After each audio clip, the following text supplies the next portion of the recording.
Auctions can be a whirlwind of suspense, twists, and surprises. So it's important to know exactly what you're going into. An auction can happen at a real estate office, an auctioneer room, or at the property being sold. When you arrive, you'll usually have to register to be able to bid. From there, you may be given a bidder's number and the time the auction will start.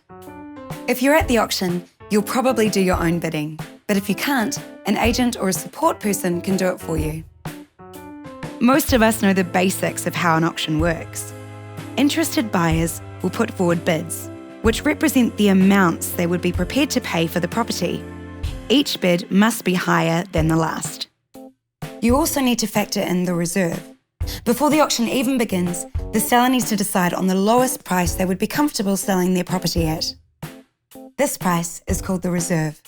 You'll find out during the auction if the bids are above the reserve, as the auctioneer will let bidders know that the property is now on the market. For a bid to be successful, it needs to be higher than all of the other bids and higher than the reserve too. If the reserve doesn't get met, there are a few options for the seller.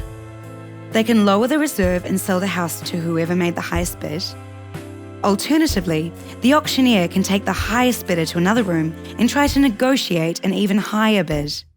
If the seller accepts this bid, then they may come back out and the auction will continue, with this higher bid as the new reserve. And if the seller doesn't want to reduce the reserve, they can close the auction and look at other ways to sell the property for a price that suits them. So now you know the basics of how your average auction works, but there's always plenty more to learn to be well prepared. For more, visit Settled.govt.nz/auction.